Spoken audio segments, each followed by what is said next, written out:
Muchas gracias por su presencia aquí. Razones inesperadas hacen que nuestro presidente, que es quien debe de presidir y presentar este acto, tenga que retrasarse un poco. Pide que le disculpe en su nombre, cosa que hago, y simplemente me presento. Soy Antonio López, vocal de Actos Culturales.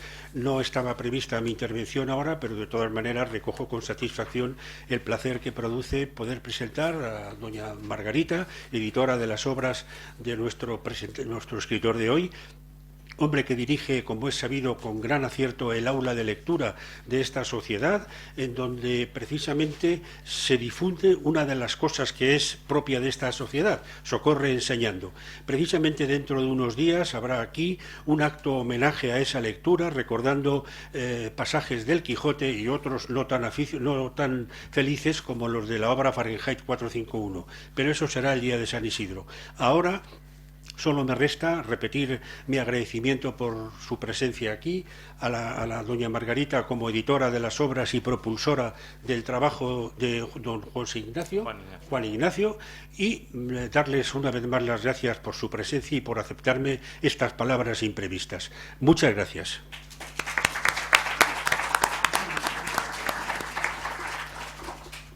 Bueno, ahora me toca hablar a mí. Mi nombre es Margarita Marga, para todo el mundo. Soy una de las socias de Editorial Maluma. La otra socia no ha podido venir, pero ya estuvimos aquí presentando La luna es verdad, de Juan Ignacio. Probablemente estuvieran algunos de ustedes. Y bueno, después de ese libro, esa novela tan buena como La luna es verdad, ha sacado ahora, le hemos publicado este libro, de los ecos bastardos del silencio es, que es una recopilación de los mejores relatos. Juan Ignacio, ya saben ustedes que es un acaparador de premios, y en este volumen hay algunos de ellos. Quiero agradecer a la Matritense, a esta sociedad, por dejarnos presentarlo en este sitio tan maravilloso. Quiero agradecer a Andrés Blanco por estar aquí con nosotros también. Quiero agradecerle, por supuesto, a Juan Ignacio el que haya confiado de nuevo en nosotras, y, por supuesto, a ustedes por estar aquí, porque sin ustedes esta presentación sería absurda, ¿no? Estar solos aquí él y yo, pues estaría muy feo. Les voy a pasar la palabra a Andrés Blanco, R. que no sé qué es. R. Sí, yo firmo también como Marga G. Pacios, o sea que lo entiendo perfectamente. Pero voy a leerles a ustedes un poquito su currículum. Lo tengo que leer porque también es un acaparador de premios, y entonces lo voy a leer porque yo no me puedo acordar de todo. Andrés R. Blanco nació en Mérida, pero vive en Madrid desde los 10 años. Ha publicado 10 poemarios. Algunos de sus títulos: Luz y lejanía en los espejos, La semilla del mito, Las alas condenadas, Musa de varia ficción, Un destello fugaz, El aroma o Quién, y Celebraciones. La mayoría de estos poemarios han sido publicados gracias a los premios obtenidos, entre ellos Paco Moyá, en Petrer, Germán Gaudisa, en Chiva, Acordes, en Espiel, Poeta Mario López, en Bujalance, Ernestina de Champo Urcín, en Vitoria, o Quijote de Plata, en Madrid. También ha recibido otros premios de poesía como Pluma de Oro, Villa de Iniesta, Amigos de la Herradura, Luis López Anglada, Hermanos Cava, Río Henares o Clara Campoamor. Ha sido seleccionado en varias ocasiones para la antología anual de autores extremeños El vuelo de la palabra, también para el Premio de Poesía Experimental de la Diputación de Badajoz y para el Premio Sargantas de Poesía Virtual en Chiva. Ha escrito relatos ocasionalmente, con los que también ha obtenido algunos galardones. Ha formado parte de asociaciones y grupos literarios y ha leído sus poemas en recitales individuales y colectivos. Les pido para él un aplauso y le paso la palabra. Gracias. Bien. Se oye bien, ¿verdad? Que yo no tengo costumbre de hablar con micrófonos. De acuerdo, pues nada, primero buenas tardes a todos. Gracias por venir. Lo primero son los agradecimientos, y el primero es para Juan Ignacio Fernández Avellano por ofrecerme la oportunidad de conocer personalmente, físicamente, esta institución, que de la que ya tenía noticias, claro está, pero no conocía en persona. Ahora ya la conozco y desde luego, bueno, es una maravilla. También a la Real Sociedad Económica Matritense de Amigos del País, por ceder, como ha dicho la editora, por ceder su sede para esta presentación, un lugar tan singular, tan bello y de raíz tan histórica. Y también a la editorial Maluma por ser soporte para la edición de esta magnífica obra, que es magnífica obra. Bueno, a pesar de esto que he dicho, a mí se me da muy mal hablar espontáneamente y entonces ni siquiera vine tomando apuntes. Y entonces voy a leer el texto que he preparado. Y empiezo. Fue en el año 2015 cuando conocí a Juan Ignacio Ferrándiz Avellano. Hicimos juntos el viaje en coche, la ida y la vuelta, a la villa de Iniesta para el fallo de su certamen literario. Él era miembro del jurado de relato y yo del de poesía. Desde aquellas primeras conversaciones que mantuvimos, hemos ido dando forma, cimentada en lo literario, poco a poco y hasta hoy, a una sana amistad que espero no se vea desmejorada por esta presentación. En realidad, no creo que esto vaya a suceder, pero no por mérito mío, sino por el valor del libro que él ha escrito. Hace no muchos días, Juan Ignacio me propuso hacer una presentación de su nueva obra, de esta obra, Los ecos bastardos del silencio. Acepté con cierto temor porque a mí no se me dan bien estas cosas, aunque pueda tener cierta habilidad o fortuna o la visita de la musa para escribir unos versos. En cualquier caso, y tras haber aceptado, es que no puedo sino decir alabanzas de su libro después de haberlo leído. Juan Ignacio es un escritor que crece como la mata de habichuelas del famoso cuento infantil, o que recorre su camino literario con botas de 7 leguas. Su primer libro de relatos, No me amarás, su primera novela, La luna es verdad, y la obra que hoy nos reúne, lo atestiguan. Yo doy también fe de ello y creo que esa proyección la seguiremos viendo en próximos años. La licencia de usar referencias infantiles, además de para ilustrar su ascendente andadura literaria, la uso en sentido opuesto para decir que sus cuentos, sus historias, precisamente, no son nada infantiles, son historias de adultos. Bueno, voy a hablar primero, diré unas palabras sobre el libro en su conjunto y luego haré breves comentarios de los relatos, sin destriparlos, espero. Y además otra cosa, Juan Ignacio me ofreció generosamente, al escribir yo poesía, la posibilidad de entreverar esta presentación con algún poema mío. Eso haré, pero estén tranquilos que van a ser pocos, 3 y breves, porque aquí a lo que hemos venido es hablar de su libro, recordando las famosas palabras del excelente y controvertido Francisco Umbral. Bien, se dice en la cubierta trasera del libro que Los ecos bastardos del silencio reúne 27 relatos breves que son testimonios de una época como la nuestra, en la que el silencio es un ruido permanente que oculta nuestras verdaderas conductas e intenciones. Así es, 27 relatos que componen un gran mosaico existencial, con teselas incrustadas del color de la propia vida del autor y un gran cuadro multicromático de parcelas de otras muchas vidas con sus ecos, vidas reales, aunque disfrazadas, que habrán nacido de la observación, y vidas imaginadas que lo habrán sido de la invención que surge tras la mirada y la reflexión sobre la vida misma. Y esa reflexión es algo que provocan y a lo que incitan los relatos de Juan Ignacio Ferrándiz, esa reflexión tan necesaria en este mundo acrítico de lo importante en que vivimos. Los ecos bastardos del silencio comienza con un relato sobre un libro y termina con otro relato sobre muchos libros. Pienso que estos paréntesis entre los que aparecen las demás historias han sido voluntariamente colocados ahí por Juan Ignacio, como primero y último, con toda la intención, al ser él una persona tan entregada a la literatura en sus dos principales facetas, la de lector y la de autor. Y precisamente la de lector se nota en la de autor, porque aunque un escritor tenga una muy viva imaginación, creo que sería muy difícil que con solo su experiencia pudiera dar vida a la cantidad de temas, variados personajes, situaciones, registros emocionales y sentimentales que vemos en este volumen, y de componer tantas alegorías para dar voz a esas honduras que llevamos dentro, pero que, si nos preguntan, no encontramos expresión para darlas a entender. Las muchísimas lecturas de este escritor, 50 páginas diarias al menos, ha llegado a decirme, no sé si esto era un secreto, abonan sus medios para dar forma a sus textos y a quienes los habitan. Además de por esas lecturas y de su propia experiencia que se revelan determinadas dramatizaciones, las escenas de sus escritos se ven enriquecidas por numerosos detalles que el ojo observador y minucioso de este inventor de historias ha ido recopilando y anotando seguro en su cuaderno de campo, en el que también se adivinan la rigurosa y trabajada documentación requerida para el desarrollo de algunos relatos.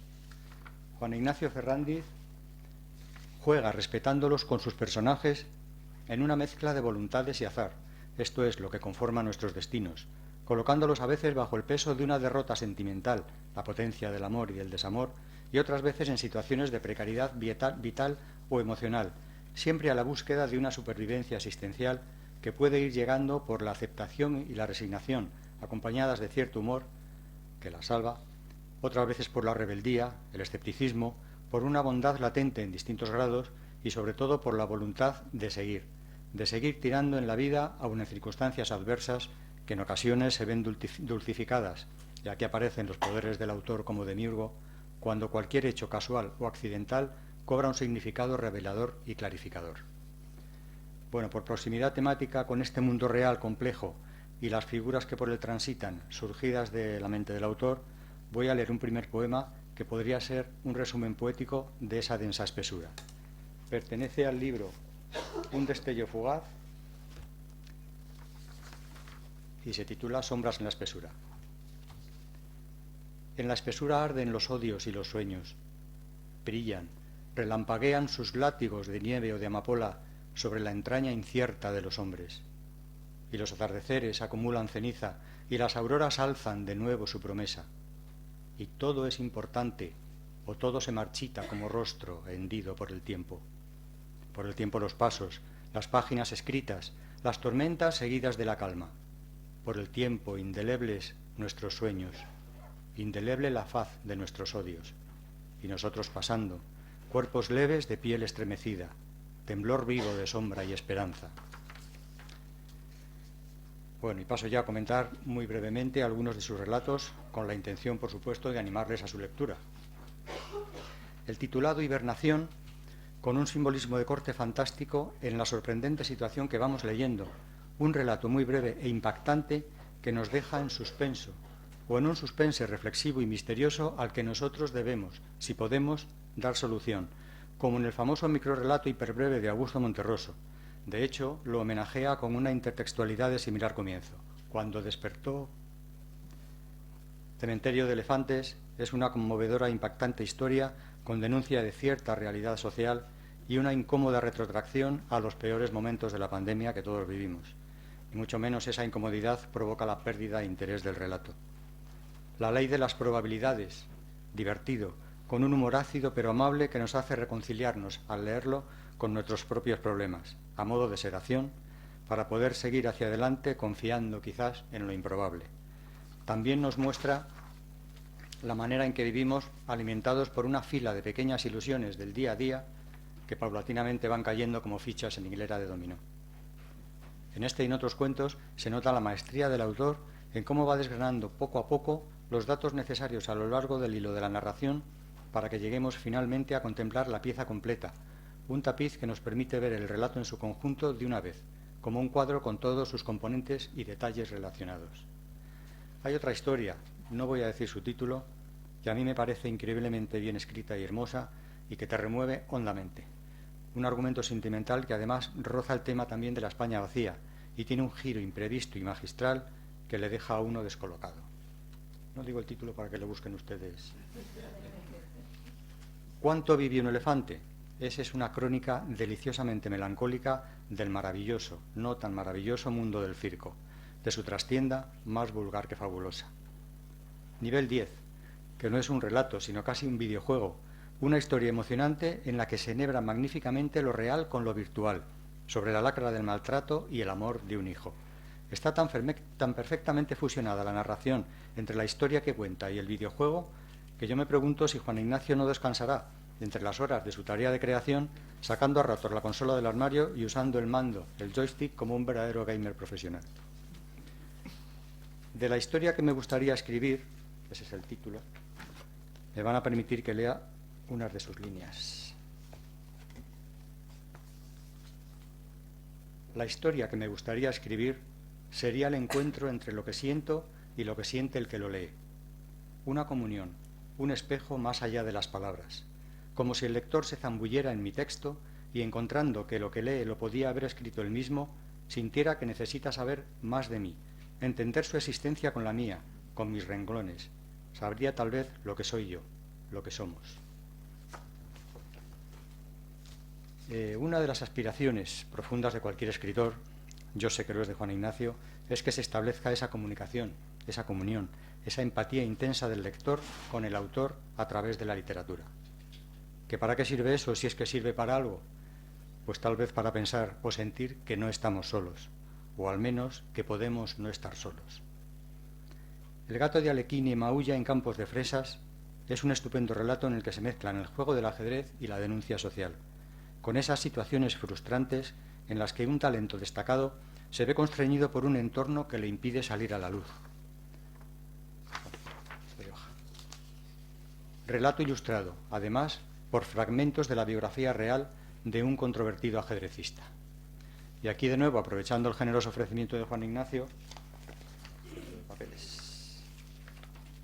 les voy a leer otro breve poema que guarda alguna coincidencia con uno de los temas del relato. El poema está incluido en el poemario Musa de Varia Ficción y se titula Jaque Mate. Tiene una cita, como cita tiene una fecha, 17 de enero de 2008. Jaque mate.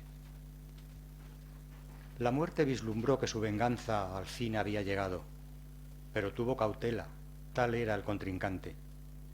Dueña de la guadaña, bien preparado el filo, avanzó sin problemas apuntando hacia el rey solitario, desnudo, agonizante, el tablero ya casi despejado y sin defensas. Jaque mate, al fin te he derrotado.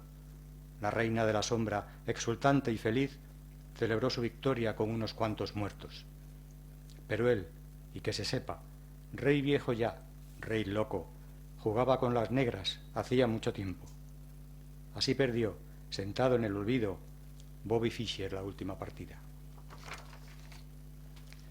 Seguimos con otro relato titulado Estatua decapitada, o cómo, para unos, conocer y para otros, revivir una perfecta borrachera a base de vinos por la zona de Argüelles. Entre encuentros de viejos conocidos cuya resaca quizá es preludio de una nueva oportunidad. El titulado Machaca el ojo del murciélago, los títulos de Juan Ignacio también tienen su miga, ¿verdad?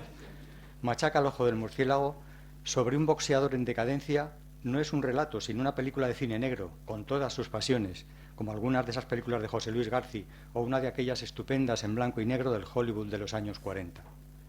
Como ven también, este escritor encuentra inspiración y se atreve con todos los formatos.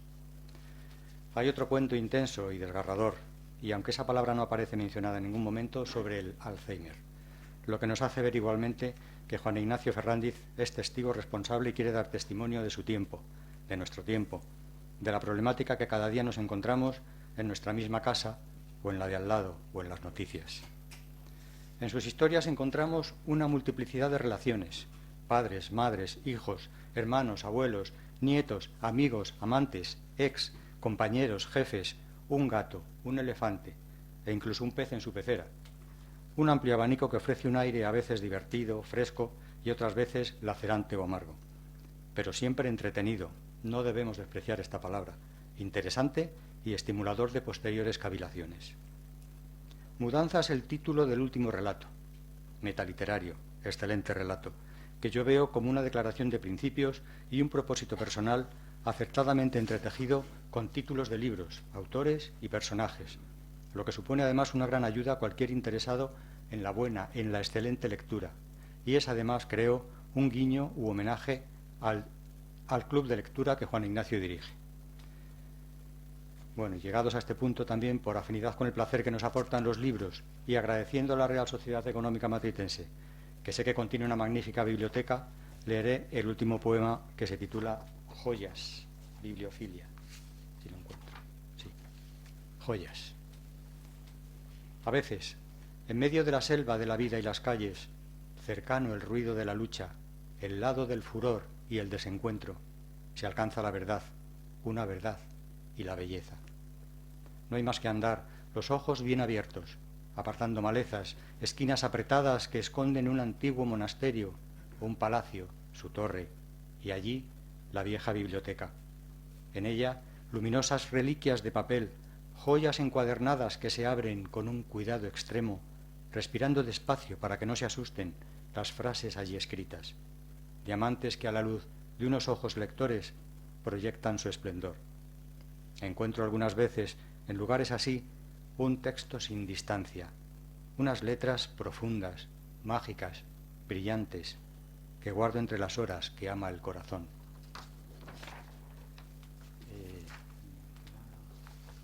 Aquí.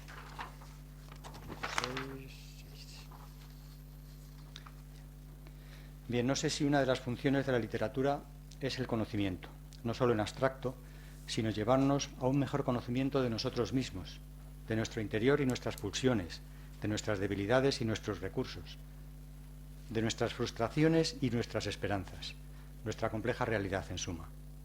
Lo que sí sé es que la obra de Juan Ignacio Ferrándiz nos ofrece ese beneficio a través de la precisión de sus imágenes y descripciones, de la hondura de sus análisis del comportamiento humano, de la riqueza sugerente de sus elipsis en el desarrollo de las historias, del acertado humor que nos hace relacionarnos más afablemente con el dolor, la inseguridad o la tristeza que pueden aparecer en sus relatos, del lirismo de no pocas de sus frases, del carácter entrañable y emotivo de algunas de las historias cuyo perfecto final puede llegar a humedecernos los ojos. La lectura de este libro nos regala ese beneficio. En uno de los relatos, alguien dice: intento buscar mi sitio en la escombrera de mi imaginación. La imaginación de Juan Ignacio Ferrándiz no es una escombrera, desde luego. Es un terreno fértil, un cajón repleto de ideas afortunadas, un viaje de posibilidades a un futuro utópico y distópico.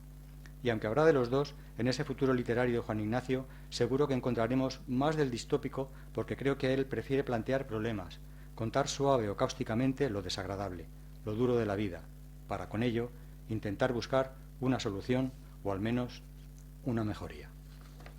A mí, en el futuro, quizá alguien me pregunte: ¿y usted por qué recomendaba Los ecos bastardos del silencio?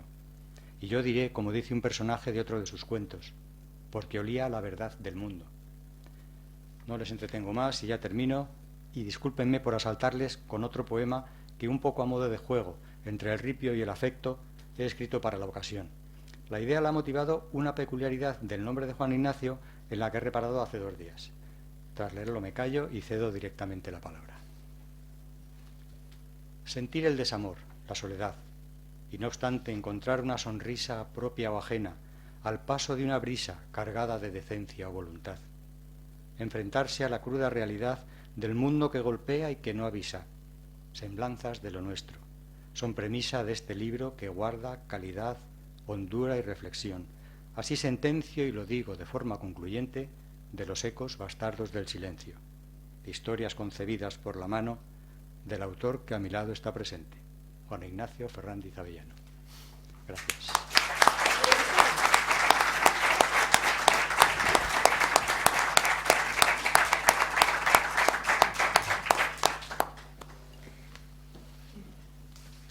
Bueno, pues ahora me toca a mí preguntarte cositas. ¿Prefieres dar las gracias por su asistencia al público? ¿Prefieres decir algo antes?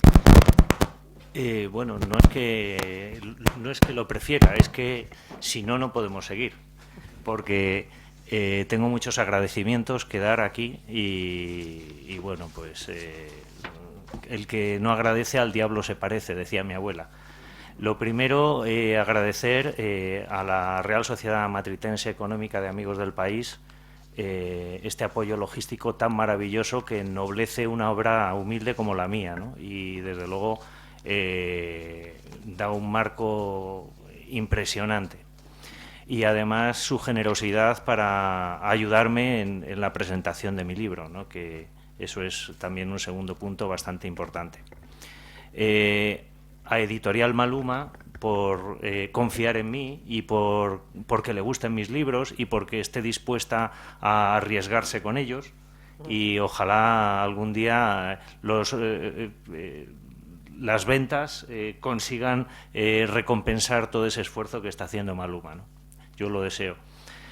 A Andrés Blanco, ¿qué voy a decir? Yo vengo del mundo de la banca y todos los que venimos del mundo de la banca sabemos que tener avalistas es muy importante, porque muchas veces un avalista tiene mucha más calidad que un buen prestatario. Entonces, en este caso, yo le estoy muy agradecido. Le embarqué a Andrés en este lío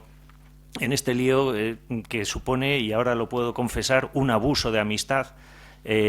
Andrés es un maravilloso poeta, como todos hemos podido comprobar esta tarde y yo tenía visto desde hace tiempo, y es un privilegio escucharle, y es un privilegio que él no solo hable de mi obra, sino que además la entrevere de algunos de sus poemas, y ya, en fin, el último ya es el remate, ¿no? El doble tirabuzón del acróbata, el que haya hecho un poema exclusivamente para este acto. Se lo agradezco mucho como amigo y como amigo que le admira, porque es un maravilloso escritor, y yo nunca pierdo la ocasión para recomendar leer poesía, y una buena forma de leer buena poesía es leer poemas de Andrés Blanco. De verdad que es maravilloso. Y bueno, y por supuesto a todos los aquí presentes, ¿no? Que apoyados en la amistad, en la curiosidad, en cada uno con sus propias motivaciones, se anima a venir a escucharme y a ver un libro pues de un autor que no es un alevín, no es un sub-21 de la literatura, no sale en los telediarios, no abarrota los estantes del Corte Inglés, pero sí que piensa mucho en todos ustedes cuando escribe, y intenta hacer algo que de verdad sea digno de su lectura. Y ahora ya me callo porque el capítulo de agradecimientos está cumplido. Pues muy bien. A mí me gustan las presentaciones interactivas. A ver, es por un motivo. Si a Juan Ignacio nos está hablando de algo, le pregunto algo y se deja algún cabo suelto, ustedes pueden decir, luego en el turno de preguntas se lo pregunto. Cuando llega el turno de preguntas se les ha olvidado. Entonces, a mí me gusta que si en cualquier momento tienen una pregunta que hacerle, la preguntan y seguimos. Me parece más animado, además, más ágil. Ya cuando estuvimos la otra vez, yo le pregunté a Juan Ignacio cosas de su... cuando era un poquito más joven que ahora, como por ejemplo, ¿cuándo te vino a ti la afición, cuando supiste que tenías ese gusto por la escritura?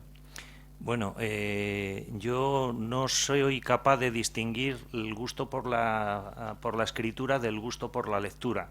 Aprendí a leer a los 3 años, siempre lo dice mi madre muy orgullosa, aunque ahora parece ser que los pedagogos aconsejan otras cosas, y desde entonces no he dejado de leer y de disfrutar de la lectura. En las peores situaciones emocionales, los libros me han acompañado y han sido necesarios, y en algún momento, en esa especie de mezcla entre la lectura y la admiración por lo que leo, pues nació las ganas de escribir. Creo que en la adolescencia empecé a escribir un poco cosas disparatadas y melancólicas, nostálgicas, absolutamente imposibles, y luego pues un paréntesis muy largo en el mundo del trabajo me ha dificultado poderlo seguir haciendo con continuidad. En esta última fase estoy más centrado y creo que constituye mi actividad principal.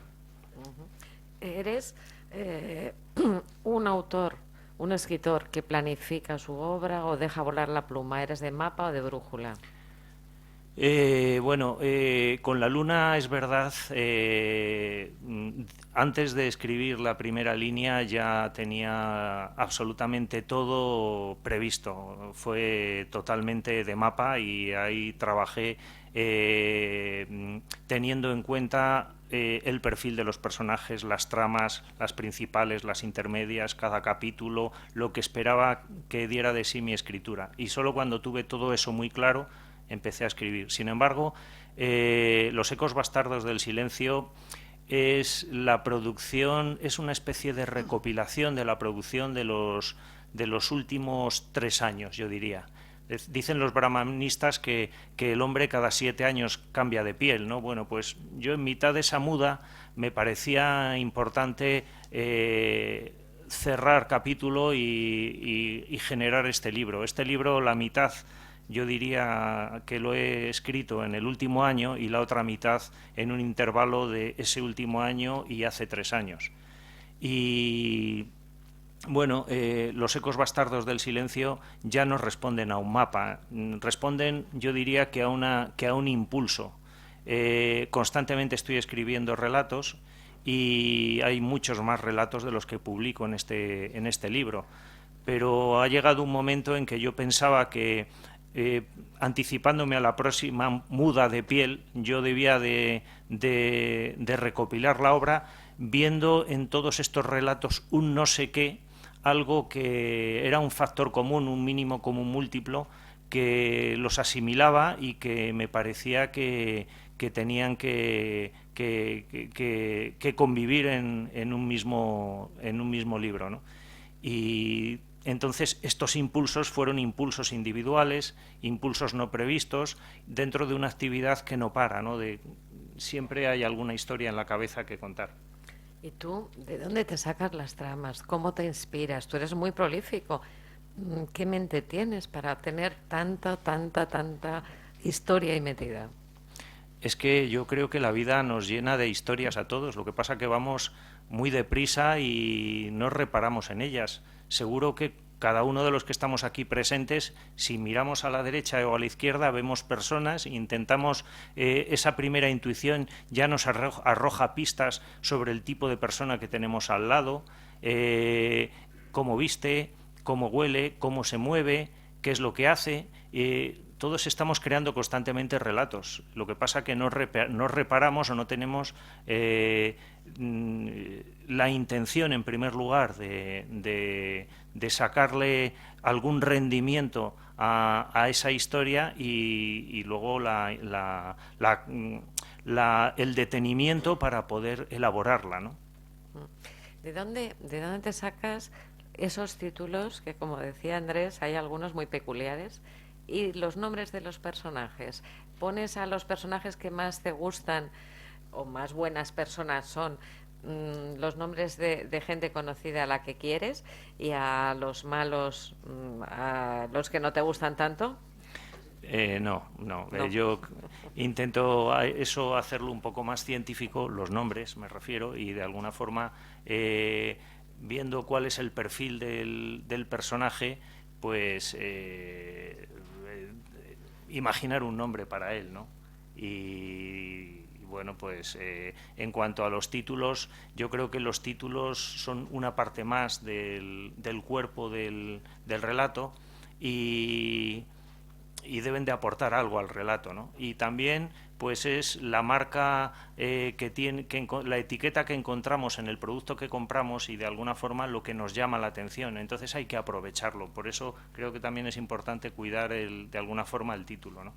Sin embargo, por ejemplo, el título de Los ecos bastardos del silencio, yo creo que responde más a intentar. Cuando hice la recopilación del libro, no tenía pensado el título del libro, y fue cuando lo terminé cuando pensé en un título, y el título de alguna forma tenía que ser capaz de reproducir todo eso que tienen todos y cada uno de los relatos. En un libro de 27 relatos, que cada uno tiene un registro muy diferente, como bien ha dicho Andrés, algunos están contados con humor, otros con dramatismo, otros un poco más cercanos a la alegoría, otros al realismo. Pues encontrar en todos ellos un factor común lo encontraría fácilmente el célebre filósofo Perogrullo diciendo que el factor común soy yo, Juan Ignacio Ferrandiz, el que lo escribe, ¿no? Pero creo que el factor común y lo que hay soterrado, el limo que tienen todos los relatos, de alguna forma es el mundo del silencio, ese silencio que convive con nosotros, que nos rodea, que está soterrado en el ruido, el silencio tiene muchas significaciones, y yo pensaba en obras de arte que me han conmovido y en las que he encontrado esos ecos del silencio, ¿no? Yo, por ejemplo, recuerdo un cuadro de Munch que se puede ver en el Museo Thyssen, que se titula Atardecer, donde Munch retrata en un paisaje un primer plano de su hermana, y su hermana está mirando a un punto inconcreto con unos ojos que lo dicen todo, ¿no? Entonces, esos ojos de Munch, esos ojos de Inga, la hermana de Munch en Atardecer, me parecen que son ecos, que son los ecos del silencio, ¿no? Los mismos ecos que tenía la Sexta Sinfonía de Tchaikovsky, que Tchaikovsky, el compositor que tuvo el don de la melodía, pues sin embargo hizo una Sexta Sinfonía en unas circunstancias increíbles, y es que este hombre, que llevaba una vida perfectamente previsible en lo sentimental, pues realmente era homosexual y se insinuó a un teniente. Entonces este teniente escribió una carta al zar, y antes de que le hicieran llegar la carta, unos amigos, entre comillas, se reunieron y pensaron que tenían que recomendarle a Tchaikovsky, que ya por entonces era una gloria nacional, que se suicidara. Entonces, en ese contexto, Tchaikovsky, el hombre que tenía el don de la melodía, compuso la Sexta Sinfonía, con los ecos de ese silencio que le había acompañado toda su vida y que su hermano, por bautizarla de alguna forma, llamó Sinfonía Patética, ¿no? El silencio es muy importante en nuestras vidas. No somos capaces de tener una comunicación absoluta, con lo cual gobernamos nuestro silencio, o simplemente el silencio nos desborda, y todo eso yo creo que está de alguna forma en los personajes de este relato, de estos relatos, ¿no? Y el título, me parece que de alguna forma, en este caso, cuando uno titula un libro de relatos, siempre existe la tentación de titularlo con el nombre de una especie de relato principal, ¿no? Un primus inter pares, una cosa que destaque sobre las demás, y en este caso no es así, porque de alguna forma lo que yo pretendo es resaltar una idea principal, ¿no? Una idea principal que como lector uno no tiene la obligación de descubrir en cada una de las historias. A fin de cuentas, el escritor no está para imponer obligaciones para los lectores, ¿no? Pero sí, de alguna forma, el escritor, dentro del conjunto de la obra, en este caso yo quería resaltar eso, ¿no? Como un elemento común e importante, como algo que creo que uno puede encontrar, porque cuando yo escribo pienso en tres cosas fundamentalmente. Pienso en que lo que escribo tenga un sentido lúdico, porque si no, no conseguiré llegar al lector. Con que haya un impulso emocional, es decir, que sea emotivo, que de alguna forma cuando uno lea los relatos y lo que yo escribo, sienta una empatía como siente cualquier persona, porque todos tenemos los sentimientos similares, y un tercer elemento, que tenga una invitación soterrada también a la reflexión, y que, en fin, si cumplo con estos tres criterios, pues estaré diciendo que esa es mi marca, ¿no? O eso es lo que yo pretendo.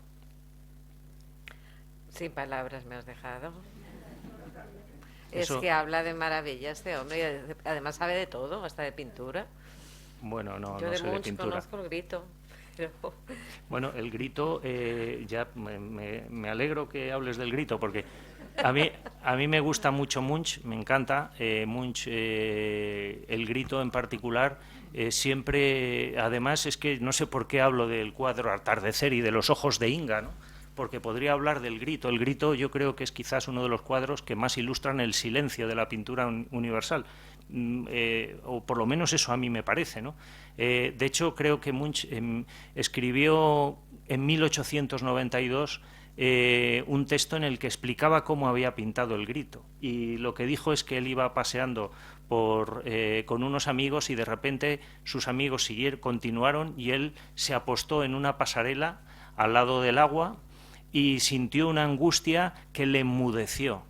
Entonces, esa angustia que le enmudeció lo convirtió luego en el grito. Es decir, cómo se puede pasar, es el paso invisible del amor al odio, el paso invisible del grito al silencio, ¿no? Por aquella época, además, había una exposición itinerante de momias de enterramientos incas, ¿no? De momias de enterramientos incas por toda Europa, ¿no? Y realmente el personaje del grito es así, es una especie de sinónimo del detenimiento del grito, no es más que una imagen de un silencio, ¿no? Pues las palabras escritas de alguna forma son también como el grito, no pueden ser grito porque el grito es algo continuo, no es un detenimiento. Pues un relato, una palabra escrita es un poco así, ¿no? Y ese silencio es el que yo creo que tenemos todos en la vida y que la mayor parte de nuestra vida permanecemos en silencio. Solo hay pues un 10% de nuestra vida en que no tengamos ese silencio, y esos silencios tienen muchos significados y mucha importancia, ¿no? Bueno, vamos a dejar la pintura y vamos a volver a los relatos. En este libro tienes relatos de todo tipo, como ha dicho Andrés, incluso lo has repetido tú, desde fantasía a temas realistas, alegóricos, humorista incluso. ¿En cuál de estos géneros te sientes tú más a gusto? Bueno, como he dicho antes, escribir un relato para mí es seguir un impulso, y yo creo que todos pasamos a lo largo de las 24 horas del día por muchos distintos sentidos, ¿no? A veces estamos enfadados, estamos tristes, estamos compungidos, estamos cansados, estamos excitados, en fin, pasamos por... no, yo diría que yo me siento a gusto cuando soy sincero en lo que escribo, y si soy sincero, pues a veces el impulso es humorístico, otras veces pues no lo es, con lo cual yo diría que me siento a gusto en todos los registros, ¿no? Desde ese punto de vista. Tú, ya por curiosidad, ¿cuál es el género que a ti más te gusta leer? Bueno, a mí me gusta la novela, me gusta la narrativa y me gusta la buena novela, la buena narrativa. ¿Pero realista, fantasía? Bueno, me gusta casi todo. En eso soy poco exigente, en el sentido de que no discrimino porque pertenezca a un subgénero o a un género determinado, ¿no? Pero me gusta la literatura que enseña la verdad, es decir, no que dictamina filosóficamente verdades absolutas, sino que responde a un sentimiento o a una sinceridad del que escribe en su texto, ¿no? Y esa verdad se encuentra en los grandes escritores. Bueno, a mí me gustan mucho los relatos, pero me encantó La luna es verdad. ¿Cuándo la próxima novela? Bueno, yo estoy escribiendo, antes me preguntabas lo del mapa o la brújula. Yo sigo escribiendo relatos, ¿dónde va el buey que no are? Yo sigo con lo mío y sigo escribiendo relatos, pero ya estoy con otra novela. Ya he dibujado el mapa de esa novela, ya sé el día que empiece lo que voy a hacer los siguientes 6 meses en la escritura. Tengo diseñado cada personaje, cada capítulo, pero me falta un poco el impulso emocional, porque creo que no soy capaz de escribir algo o de sacar algo que no responda a un impulso sincero por mi parte, ¿no? No entiendo eso que dicen del oficio de escribir. Me parece muy bien, hay gente que escribe muy bien, hay gente que escribe esquelas, hay gente que escribe periódicos deportivos, hay gente que escribe en los paquetes de detergentes, hay gente que escribe muy bien, pero la buena literatura tiene que ser seguida de un impulso, y ahí yo me he detenido un poquito, pero espero retomarla cuanto antes. Ustedes también lo esperan, ¿a que sí? Pues yo les animaría, ya que nos han animado antes, les animaría ahora a hacerle preguntas a Juan Ignacio, a no ser que quieras decirnos algo más sobre tu obra. No, yo, en fin, a pesar de todo lo que hablo, soy de los que piensan que un escritor no debe de hablar demasiado de su libro, porque si tiene algo que decir, lo que tiene que hacer es escribirlo y que los demás lo descubran. Entonces, no tengo realmente más que decir, nada más que espero que les guste. Bueno, pues se anima. ¡Hala, qué bien! Sí, Juan Ignacio, yo quería preguntarte respecto a la anterior novela, La Luna, que me gustaba cómo describías los sitios, los lugares donde transcurre la acción, donde los personajes se mueven. Y la pregunta es, ¿son sitios que conoces o que has ido a conocer previamente o te los has creado? Bueno, en el caso de La Luna es verdad, los conocía a todos. Conocía a Lavapiés, conocía Santander, conocía a Ainhoa, conocía a Echalar, no sé si me falta alguno más. Burdeos, los conozco, sí.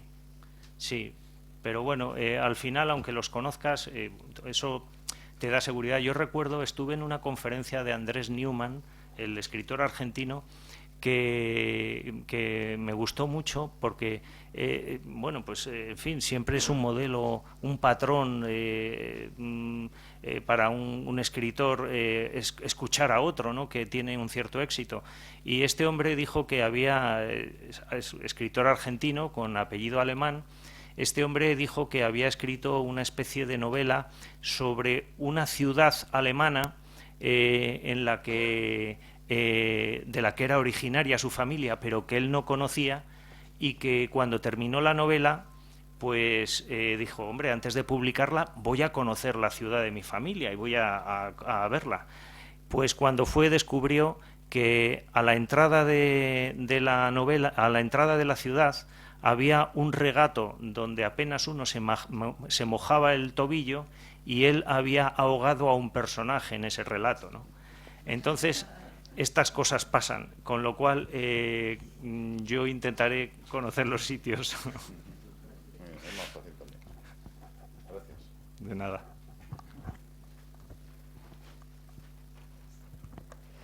Bueno, pues yo quería hacerte una pregunta, Juan Ignacio, pero antes de que se me olvide, 2 comentarios muy rápidos. Primero, mi amigo Antonio López, al principio, nos ha dicho que, espero repetir bien sus palabras, que el club de lectura que tú diriges, que a él le consta que es un éxito. Entonces yo quería decir que aquí en este salón de la Torre de los Lujanes yo he visto por lo menos a 3 personas que participan en ese club, y desde luego yo, que soy también participante, ratifico que a mí me gusta mucho y que espero que sigas todavía bastante tiempo con ese club de lectura. Y luego me alegro de que Andrés haya dicho un par de cosas sobre los relatos, porque yo creo que voy a empezar por el último, el de la mudanza, y luego me atrae mucho el de, bueno, aparte del inspirado en cine, Machaca el ojo del murciélago, espero haberlo apuntado bien, y luego La ley de probabilidades, si es divertido, desde luego yo creo que esos van a ser quizás los 3 por los que empiece. Y ahora va mi comentario pregunta.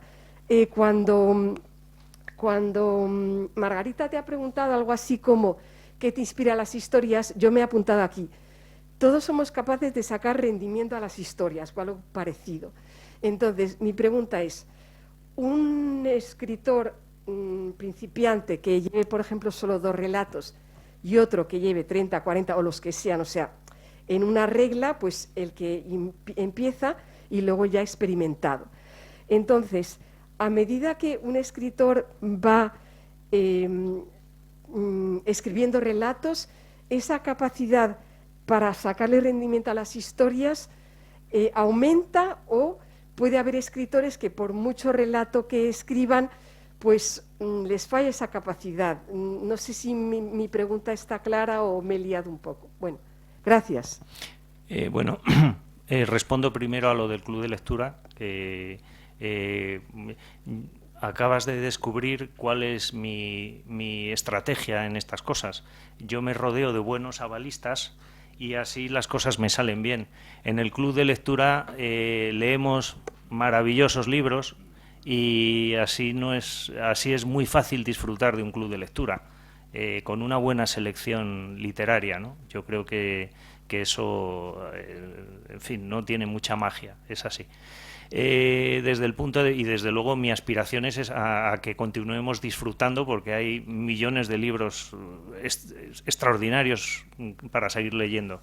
En cuanto a lo de escribir y hasta qué punto uno mejora según va escribiendo, por supuesto que mejora. Escribir es un oficio y en la ecuación del oficio el denominador de alguna de las partes del quebrado es el tiempo, ¿no? Con lo cual es necesario seguir escribiendo para seguir mejorando. Uno no puede aspirar a empezar a escribir y ya pensar que, en fin, esto va a ser maravilloso. Y yo creo que, no obstante, la capacidad de mejora en la escritura no solo depende de la práctica, sino también de la lectura. Leer es muy importante, porque está demostrado que la etapa en la que las personas más aprendemos es cuando más pequeños somos, y lo hacemos fundamentalmente por contagio, por imitación. Y la lectura nos procura eso, un contagio involuntario que nos hace mejorar. De nada.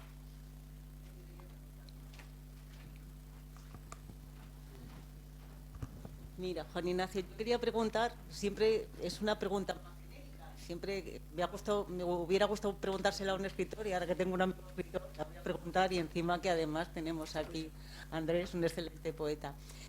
Con el tema, ¿cómo veis vosotros como escritores un poco el momento literario? No me refiero a los clásicos y todo eso, sino yo veo que se publican muchísimas cosas, pero creo que hace unos años se publicaba muchísimo más bestseller, y ahora está cambiando un poco a más tema, más que transmitan sentimientos, lo que hablábamos de los libros, y hay muchos más escritores que hablan de este tema de sentimientos. Y yo creo que eso está arrastrando mucho a los lectores. Entonces, no sé si es un tema personal o es un tema que de verdad va cambiando un poco ese esquema de tanto tipo de literatura bestseller a otro tipo que se valora más como tipo sentimientos. ¿Vosotros cómo de ese lado percibís eso en los lectores? Andrés, ¿quieres contestar tú? Tú contesta. Bueno, mi percepción es personal, claro, no puede ser de otra manera.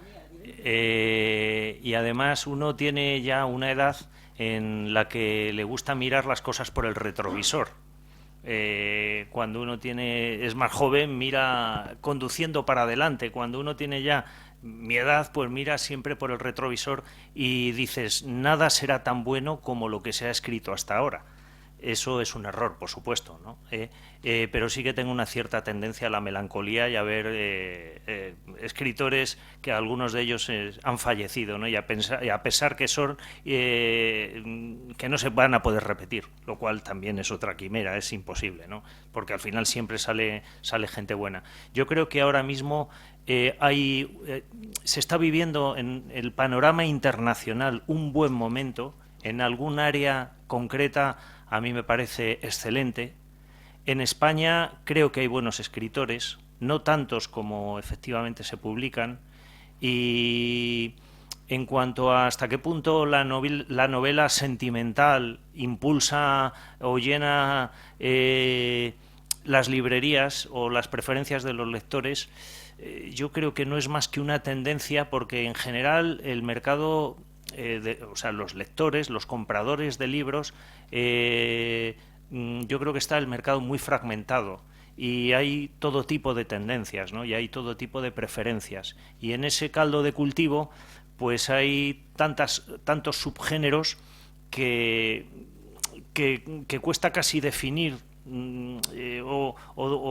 si es buena o mala la literatura. Yo veo que hay muy buenas cosas en autoficción, hay cosas buenas también en el género negro. Creo que en general nos falta un poco eso que llamaban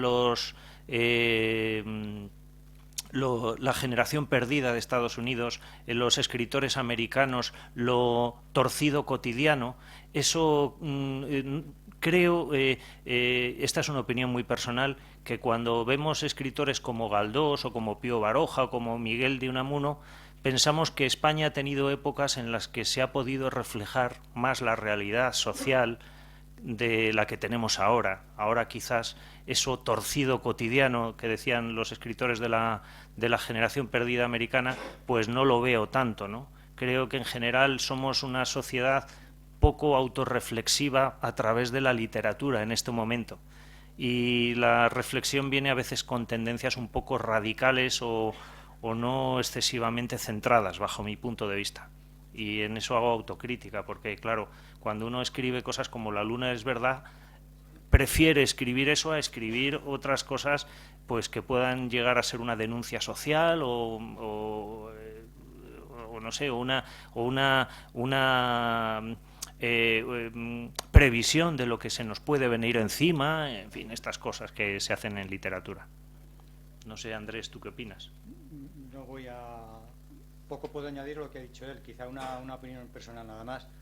Sí disiento en una cosa, yo creo que sí que se escribe ahora de esos, como has dicho, lo torcido cotidiano. Yo creo que sí se escribe eso también.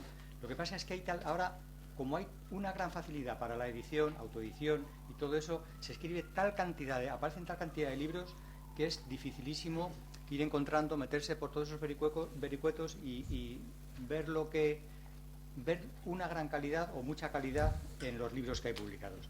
Pero sí que se encuentran cosas.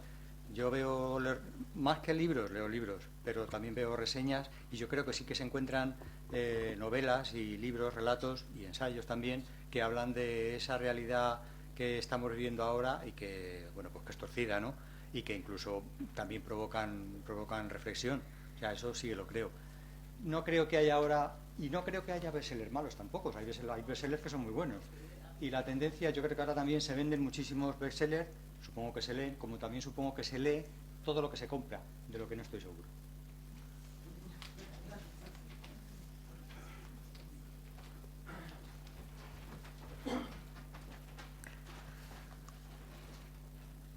Gracias. Buenas tardes. Bueno, enhorabuena a los tres y muchas gracias por habernos invitado. Especialmente a ti, Juan Ignacio. Es un orgullo verte ahí. Los que te conocemos y te queremos, pues la verdad es que nos llama mucho la atención y la verdad que lo vimos con mucho orgullo. Yo la anterior presentación no pude estar, la de tu novela, pero sí la leí. Y la verdad es que, como decía Margarita, ¿cuándo la próxima? Porque a mí me encantó desde el principio, te lo dije, me enganchó desde que comencé a leerla. Y me sorprendió, porque no pensaba que fuera a ser así, ¿no? Me alegro mucho que ahora tengas tiempo para desarrollar esa actividad que tanto habías anhelado durante tu etapa profesional y que ahora puedas disfrutar de ella y que la realices de esta manera, con éxito, ¿eh?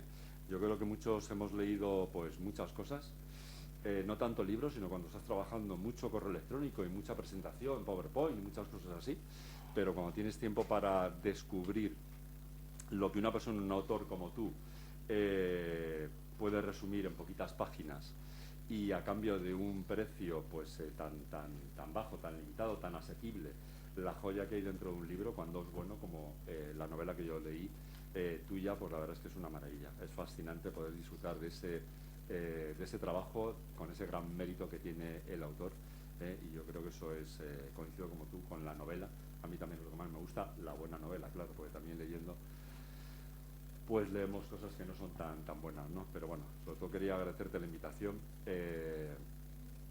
y darte la enhorabuena por el éxito que estás consiguiendo, no solo con esta nueva publicación de relatos, sino con lo que sé que haces de colaboraciones en revistas, de tantos premios que te están dando pues muchos ayuntamientos y el reconocimiento de todos los amigos. Andrés, yo que te conocía, me han encantado los 3 poemas, enhorabuena, de verdad. Yo no suelo leer poesía, pero la verdad es que me ha encantado, me ha llegado. Y Margarita, Juan Ignacio es un valor seguro, ¿eh? Por supuesto, por eso le hemos publicado. Si no, Ya. a ver, que si queréis libros buenos, Editorial Maluma, el catálogo, porque solamente publicamos libros buenos y él es un artista. Pues sí, enhorabuena y muchas gracias a los 3. Gracias. Muchas gracias por tus generosas palabras. Yo en esta etapa de mi vida lo que quiero ser es sincero con la literatura y conmigo mismo y, en fin, espero que todo lo que sea capaz de encuadernar en un libro y presentar responda a ese criterio, ¿no? Decía Hölderlin que el viaje más inesperado es el que uno hace hacia sí mismo, ¿no? y yo creo que en ese descenso es donde uno se tiene que mover cuando escribe, y si no, pues consigue una impostura, y yo no digo que no tenga mérito, hay gente que escribe muy bien y que escribe otro tipo de cosas. Yo me siento más atraído por este tipo de producto, y para mí que un lector como tú diga que le ha gustado La luna es verdad y que la aprecie, me resulta el mejor tributo, el mejor pago que puede tener mi trabajo. Así que gracias a ti. Una cosa, gracias primero, y yo creo que nunca es tarde para casi nada, y desde luego nunca es tarde para empezar a leer poesía.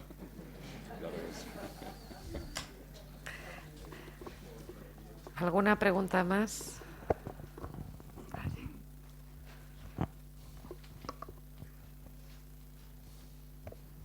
Sí, hola, bueno, antes de nada daros las gracias porque es un acto, ha quedado, bueno, pues está quedando muy bonito, el lugar es espléndido, yo no lo conocía, y la verdad es que tanto la presentación de Andrés como de Margarita y por supuesto de Juan Ignacio, creo que son momentos mágicos que merece la pena reseñar, ¿no? Yo no he leído nada de Juan Ignacio, le conozco por nuestra vida pasada profesional, y ha tenido a bien, y se lo agradezco mucho, que me haya invitado, y por supuesto me he comprado el libro y por supuesto lo voy a leer. Y quiero aprovechar para hacerte dos preguntas. Una, en línea a lo que dices de lector, ¿no? Y como veo que tienes muy acotado cómo has escrito y cuándo has escrito este libro, un poco te preguntaría, así con una respuesta lo más espontánea posible, ¿qué libros te han nutrido de forma especial en estos 3 años, ¿no? Un poco en línea de una pequeña y rápida guía para perplejos, que nos digas, oye, mira, estos 3 años que he hecho esto, pues me he nutrido, por lo menos en la parte, digamos, lo que puedas compartir, no tus vivencias personales íntimas, sino de qué libros te has nutrido, que de alguna forma digas, oye, pues efectivamente estos libros creo que han significado mucho para mí. La segunda pregunta, porque bueno, la verdad es que hacía tiempo que no te oía, y bueno, me ha encantado cómo explicas las cosas, ¿no? Tú y yo, que venimos de muchos años, de muchos números, de mucho cuadrar, de mucha hoja Excel, de mucha historia, has hablado varias veces de la palabra emoción, que a mí me parece que es fundamental, ¿no? Y es una cosa que los que ya también tenemos ciertos años no hemos tenido esa educación emocional, ¿no? Yo tengo la ventaja de tener hijos pequeños y veo que a ellos les enseñan qué son las emociones, qué es la tristeza, qué es la alegría, qué es la envidia, qué es el odio, ¿no? Y yo digo, bueno, a mí esto nadie me lo ha enseñado, ¿no? Entonces ahora un poco se te abre un poco ahí. Entonces la pregunta en concreto, me estoy enrollando, es en tu vivencia personal, que si no estoy muy equivocado, hay toda una parte muy mental, ¿no? Muy argumental, muy numérica, y esta etapa en la que estás, ¿no? Donde das mucha importancia, tú llamas impulso, ¿no? Yo creo que es las emociones, ¿no? Un poco, y esta cita muy comprometida a Hölderlin, ¿no? El poder entrar a uno y abrir esas puertas que no hemos abierto, que estaban ahí cerradas. Un poco la segunda pregunta en concreto sería ese viaje de desaprender lo aprendido, ¿no? ¿Cómo manejas eso, ¿no? ¿Cómo estás, digamos? No me ha gustado nada ese comentario que has hecho de que ves la vida con un retrovisor. Eso lo meto dentro de los comentarios que tantas veces haces de referencias a tus abuelos y abuelas. Son frases típicas que a veces está muy bien, y esta es un desastre. Yo te veo muy ilusionado hacia cosas adelante. Eso no me pega, ¿no? Pero sí que siento que estás haciendo como una especie de deglución de todo lo pasado. Entonces, ¿cómo lo estás haciendo? ¿Cómo estás pasando de toda esa historia tan mental, ¿no? A esta apertura tan poética, ¿no? A la parte de la emoción? Y perdón, audiencia, porque creo que me he enrollado. La pregunta quería ser más breve. Y muchas gracias, ¿no? Bueno, me pedías espontaneidad en los libros que me han gustado y que me han alimentado, y hay muchos, ¿no? Pero yo no quiero curarme de mi adicción a Joseph Roth, que es una de mis predilecciones, no confundir con Philip Roth, el americano, sino Joseph Roth, el austrohúngaro, La leyenda del santo bebedor, El peso falso, Zipper, bueno, toda su obra me apasiona y me encanta, y me parece que de alguna forma me influye bastante esa forma de contar las cosas, las más desesperadas de una forma a veces muy delirante. Escritores de relatos como Askildsen. El otro día leíamos un relato de Pollock en el club de lectura, los Amy Hempel, los minimalistas, escritores que me acompañan siempre, como Hermann Broch, el autor de La muerte de Virgilio, como Thomas Mann, como Marcel Proust, que son clásicos, Cortázar, con su forma de escribir relatos, que me parece maravilloso, escritores del área americana como Alejo Carpentier, como Borges. Habría muchísimos escritores de los que hablar, italianos, por ejemplo, me encantan los relatos de Dino Buzzati, que, en fin, la nómina de italianos es increíble del siglo XX. Hay muchos escritores que me influyen, ¿no? En cuanto al segundo punto, lo del retrovisor, bueno, pues claro, no es nada de mi abuela, es mío, y sí me pasa, sí, es verdad, quizás sea un defecto de fábrica. El diablo no descansa nunca, y por eso me hace escribir muchas cosas, pues de retrovisor y de no retrovisor, ¿no?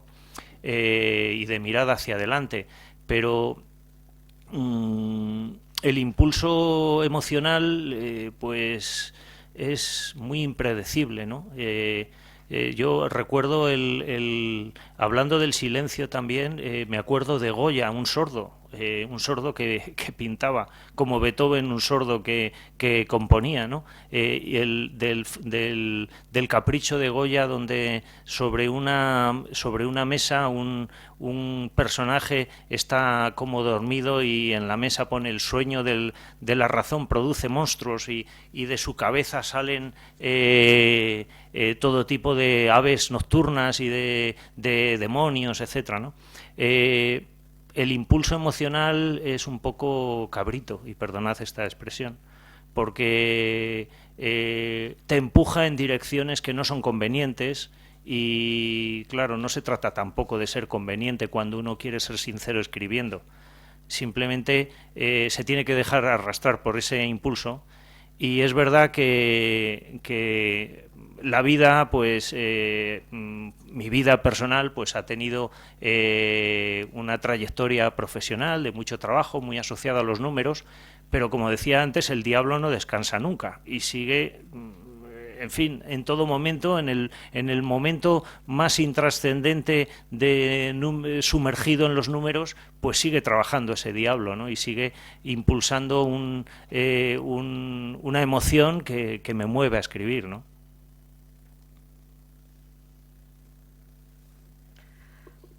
Bueno, pues si no hay más preguntas, les agradezco muchísimo a todos sus intervenciones, ha estado muy animado.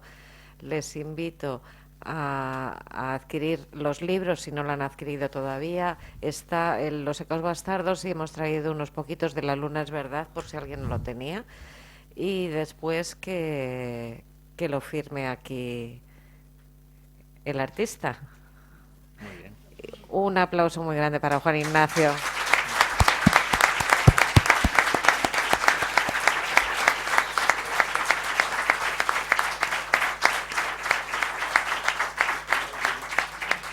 Y ya pueden pasar a que los firme. ¿Dónde los firmamos, Marga? Aquí. ¿Aquí? Claro, porque me han Sí. dicho... Ah. Claro, o aquí, te pones aquí que te pilla más cerca, quizás. O allí, quizás allí. Sí. Qué rápido, qué Quizás barbaridad. allí donde está él, que no hay ordenador. Sí, bueno, vamos A ver, a sacarme las gafas, perdón. ¿había un libro aquí? Ah, que no tengo la mano, jolín.